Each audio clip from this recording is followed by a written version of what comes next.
दोस्तों, क्या बीजेपी के लिए अब मुसीबतों वाला दिन शुरू हो चुका है? क्या फिर से मुसीबत बढ़नी शुरू हो चुकी है?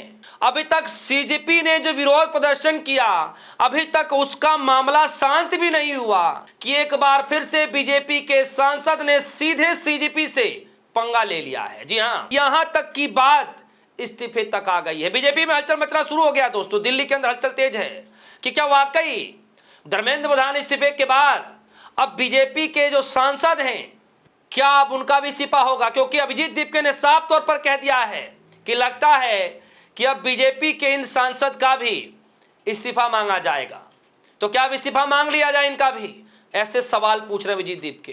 पूरा सदन हमने देखा है कि विपक्षी पार्टियां सरकार से जवाबदेही मांगती रह गई कि आप बताइए किसके आदेश पर लाठीचार्ज किया गया। लेकिन इतना सब कुछ हो गया, क्या बीजेपी के सांसद चाहते हैं ये जानबूझकर कि मोदी जी की सरकार गिर जाए, मोदी जी की सरकार सत्ता से चली जाए? और यकीनन अगर ये नहीं चाहते हैं तो ऐसे तो बयान बिल्कुल भी नहीं देते जो ये बयान दिया गया। दरअसल दोस्तों, मामला क्या है? मामला ये है, मैं इस स्टोरी से पहले वाली स्टोरी बता चुका हूं कि किस तरीके से बीसीआई के अध्यक्ष यानी बार काउंसिल ऑफ इंडिया के जो अध्यक्ष हैं मनन मिश्रा और बीजेपी के सांसद भी हैं, उन्होंने कहा कि एक आदेश दिया कि जो छात्र हैं हैदराबाद नलसार यूनिवर्सिटी के जो लॉ के छात्र हैं, उन्होंने लॉ के छात्रों ने कह दिया कि हम सीजेआई साहब के हाथों से डिग्री नहीं लेंगे क्योंकि इन्होंने कॉकरोच कहा है। फिर ये सब आदेश सुनने के बाद, ये बयान सुनने के बाद, क्योंकि चीफ गेस्ट के तौर पर बुलाया गया था, मैं ऑलरेडी पिछले वाली स्टोरी में बता चुका हूं। अब ये बयान देना दोस्तों बार काउंसिल ऑफ इंडिया को, यानी कि जो बार काउंसिल ऑफ इंडिया के अध्यक्ष हैं मनन मिश्रा, बीजेपी के सांसद हैं, उन्होंने जो बयान दिया कि आप कहीं भी पंजीकरण नहीं करा पाएंगे, और जैसे सीजेपी मैदान में उतरी कि हम आपके और दफ्तर के सामने विरोध कर देंगे, और उनको कदम हटाना पड़ा। और अब दोस्तों सीजेपी ने बीजेपी के सांसद का चिट्ठा पर्चा खोलना शुरू कर दिया है। अब जरा देखिए, खुद अभिजीत दीपके को उतरना पड़ा है, बड़े बड़े सीनियर जर्नलिस्ट उतर पड़े। मैं बताऊंगा कि किस तरीके से रवीश कुमार क्या कुछ कह रहे हैं, साथ ही साथ जो है आशुतोष जी क्या कुछ कह रहे हैं, कई सारे वरिष्ठ पत्रकार आ गए मैदान में। तो अब देखिए कि इस पूरे मामले को लेकर के एक नई चीज निकल कर आई है, और नई चीज क्या है जरा ये देखिए। ये है सौरभ दास, सीजेपी के प्रवक्ता, लिख रहे हैं, friends, mister Manan Kumar Mishra, bar council of India spend 40 crore on meetings and conferences in just 1 year.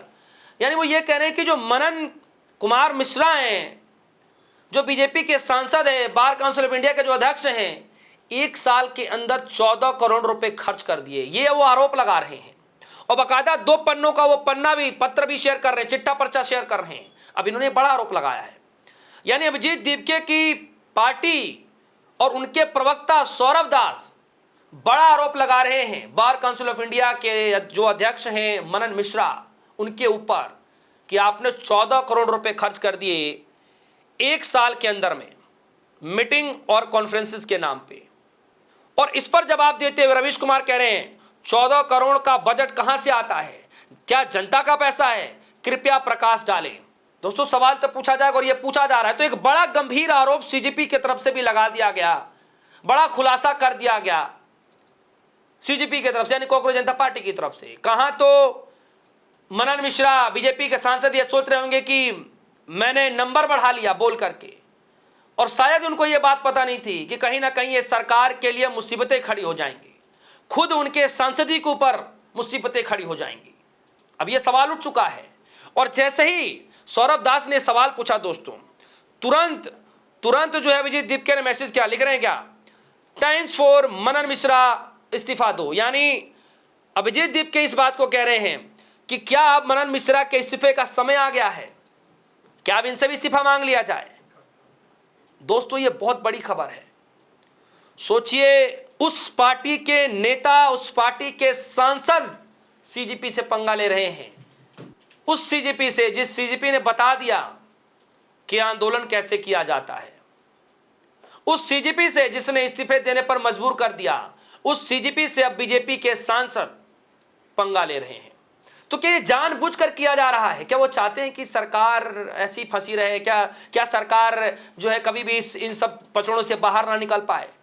क्या वो दबे जुबान ही सही, क्या वाकई सरकार को वो ऐसे ही मुसीबतों में देखना चाहते हैं? अगर नहीं देखना चाहते तो ऐसे पंगा करने की जरूरत ही नहीं थी। क्या जरूरत था ऐसे आदेश देने की कि जो नालसा यूनिवर्सिटी के जो बच्चे हैं उनका पंजीकरण नहीं करा पाएंगे, आदेश देते हैं हम, और फिर आदेश को वापस लेना पड़ा जब कांग्रेस जनता पार्टी ने कहा कि हम बार काउंसिल ऑफ इंडिया के बाहर, दफ्तर के बाहर ही हम विरोध प्रदर्शन बैठ जाएंगे शांतिपूर्ण तरीके से। तो कुल मिलाकर के दोस्तों एक नई मुसीबत बीजेपी के लिए गढ़ी जा रही है, खुद बीजेपी के सांसदों के द्वारा।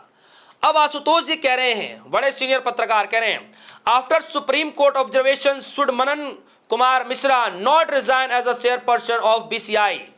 It's amazing, he is a BJP MP, should party not take action against him, just asking. यानी आशुतोष ये पूछ रहे हैं सीनियर जर्नलिस्ट कि बड़ी अच्छी बात रही कि सुप्रीम कोर्ट ने ऑब्जर्वेशन करके मनन कुमार मिश्रा को लेकर के फटकार लगा दी।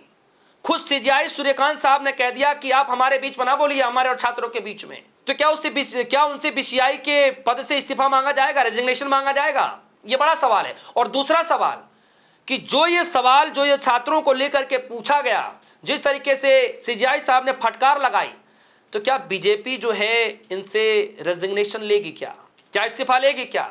ये तो जस्ट एक सवाल पूछ रहा हूं। ये सवाल कौन पूछ रहा है अभी?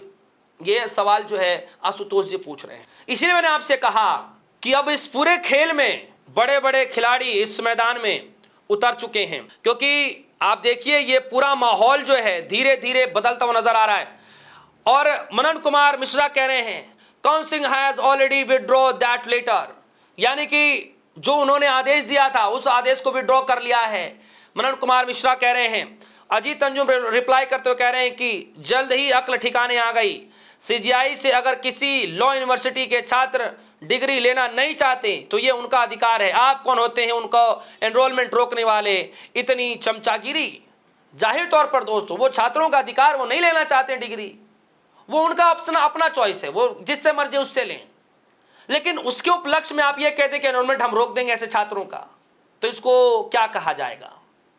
और यही कारण है दोस्तों कि बीजेपी के एक और सांसद ने बीजेपी सरकार की, मोदी सरकार की धीरे धीरे मुश्किलें खड़ी करनी शुरू कर दी है।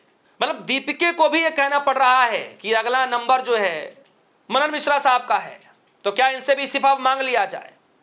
दोस्तों बीजेपी में हलचल तेज हो गई है, दिल्ली में हलचल तेज हो गई है कि ऐसे बयान देने की जरूरत क्या थी, ऐसे आदेश देने की जरूरत क्या थी?